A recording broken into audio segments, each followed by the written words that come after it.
On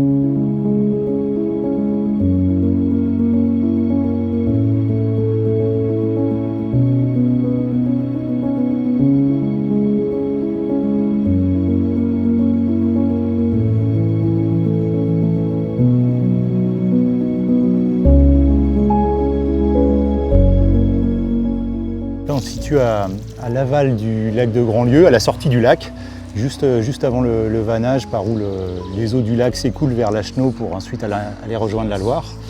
Et là on fait un prélèvement tout simple d'eau du lac pour analyser en fait la quantité de nutriments qu'elle contient, en azote et en phosphore essentiellement. Le lac va être alimenté par deux cours d'eau, la Boulogne et l'Ognon, qui draine un bassin versant, donc toute la zone par laquelle la moindre goutte d'eau arrive finalement au lac, de près de 800 km². Donc sur ces 800 km², il y a plein d'activités qui ont lieu, de l'habitat, de l'activité industrielle, de l'activité agricole. Il va y avoir des choses qui vont arriver dans l'eau et une partie de ces éléments-là vont se retrouver dans le lac de Grandlieu.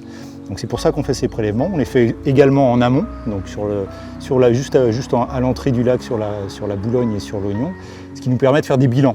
Et en faisant la comparaison entre ce qui rentre en quantité d'azote et de phosphore et ce qui en sort, ça va nous donner des renseignements sur ce qui se passe à l'intérieur du lac et comment il fonctionne.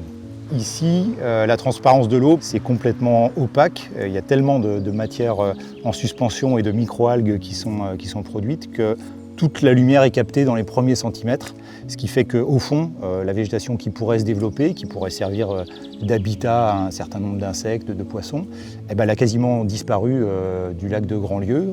Ne subsistent que, heureusement encore, les plantes qui réussissent à surnager, les nénuphars en particulier, mais la plupart des plantes aquatiques ont vraiment considérablement régressé. Ces dernières années, on voit quelques petites réapparitions qui sont pour nous plutôt un bon signe et un motif d'espoir, mais c'est encore très timide par rapport au peuplement qu'on connaissait il y a 30-40 ans.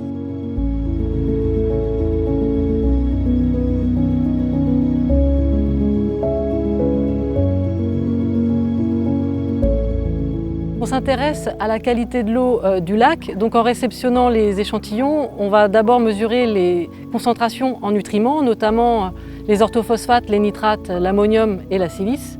Et on va également regarder la composition en plancton, à la fois phytoplancton, la partie végétale du plancton, et le zooplancton, la partie animale. Alors, ce qui nous intéresse surtout, c'est de regarder la structure des communautés de plancton et notamment la diversité.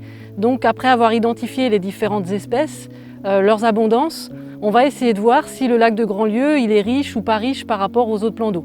Et on observe en effet une diversité exceptionnelle de ce lac. Ça nous aide à comprendre un peu comment évolue ce lac, notamment par rapport à la question de l'eutrophisation. Ce lac a eu beaucoup d'intrants en azote et en phosphore, donc il a une inertie interne qui est déjà élevé et comment aussi il va réagir par rapport au changement climatique.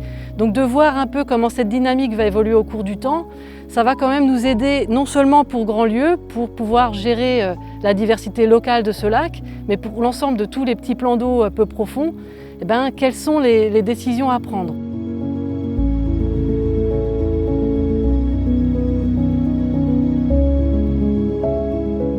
On a la chance sur Grandlieu d'avoir été un des premiers bassins versants à bénéficier de ce qu'on appelle un SAGE, un schéma d'aménagement et de gestion des eaux, qui vise à regrouper tous les acteurs de l'eau, qu'ils soient consommateurs, usagers, à un moment ou un autre du cycle de l'eau, pour essayer de pousser vers des politiques d'amélioration de cette qualité. Donc, il y a eu un gros travail de fait, notamment sur l'assainissement collectif au niveau du bassin versant. Après, il y a toutes les pratiques individuelles et professionnelles qui demandent du temps à évoluer. Le sol lui-même va avoir des réponses très lentes, ce qui fait que ça peut être un peu décourageant, mais c'est pour ça que c'est important de montrer aussi les résultats qu'on peut obtenir, parce que les effets de nos politiques vont peut-être se faire sentir que dans 5 ans, 10 ans, voire 15 ans ou plus.